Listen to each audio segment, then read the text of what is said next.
Hello everyone, আসসালামু আলাইকুম। আপনারা সবাই কেমন আছেন? এই তো আল্লাহর রহমতে আমরা সবাই ভালো আছি। তো আজকে আরেকটা ব্লগ ভিডিও নিয়ে আমি আপনাদের মাঝে চলে আসলাম। আর আজকের ভিডিওটা আমি শুরু করছি বিকেল থেকে।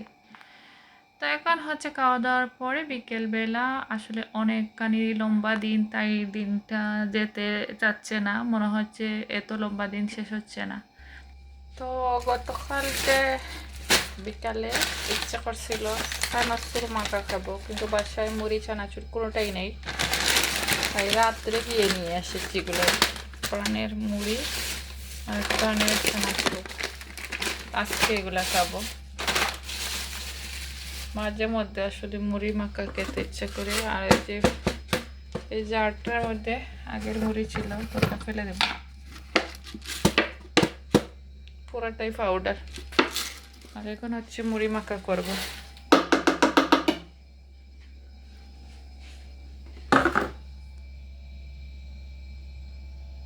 না, এটা এইভাবে রাখি, তাইলে ম্যাচ হবে। ওকে, এই তো।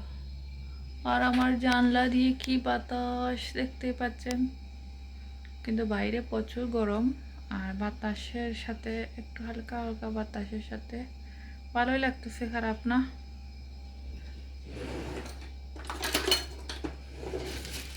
তো মুড়িগুলো ঢেলে নেই।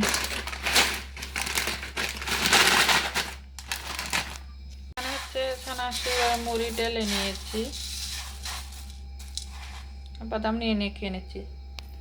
আর সাথে আছে সরিষার তেল, ওটাও ছিল না, নিয়ে আসছি।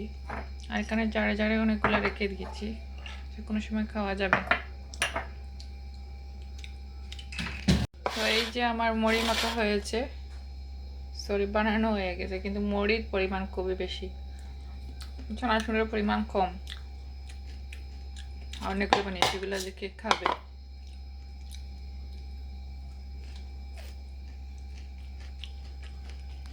তো দিনের বেলা রান্না করেছিলাম ডাল আর শুটকি শিরা, তো এগুলো একটু একটু আছে। আর এখানে লাউ কেটে রেখেছি, চিকেন দিয়ে রান্না করব। আর চিকেনটাকে হচ্ছে আমি একটু কষিয়ে নিলাম পেঁয়াজের সাথে, একটু রসুনও দিয়ে দিয়েছি, যেহেতু ফ্রাই করে রান্না করে নিই, তো একটু মশলার সাথে কষিয়ে নিলাম। এখন সব স্পাইসগুলো দিয়ে দেব। ধনিয়া পাউডার দিলাম,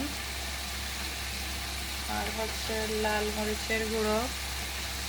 তো লাউয়ের তরকারিতে আসলে এতটা মানে ডাল যায় না, কালারটা মনে হচ্ছে বের করে নেই, তাই বক্সটা ঢেলেই দিলাম, বক্সে যা ছিল দিয়ে দিলাম।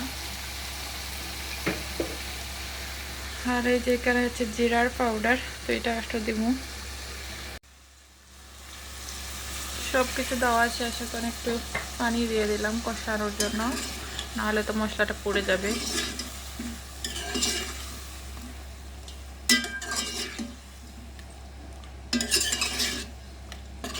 একটু হালকা পাতলা মশলা দিয়ে আজকে রান্না করতেছি। আসলে এত মশলা এগুলো খাওয়া আমাদের জন্য ভালো নেই। এরপরেও আমরা মানে খাবারটা টেস্টি করার জন্য অনেক মশলা ইউজ করে থাকি।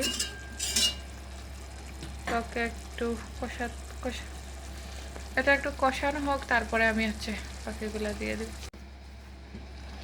তো এই তো সবগুলা দিয়ে দিয়েছি। আর কিছুক্ষণ রান্না হওয়ার পরে একটু ঝোল দিয়ে ধনেপাতা দিয়ে নামিয়ে ফেলবো, বাস হয়ে গেল আমার কারি।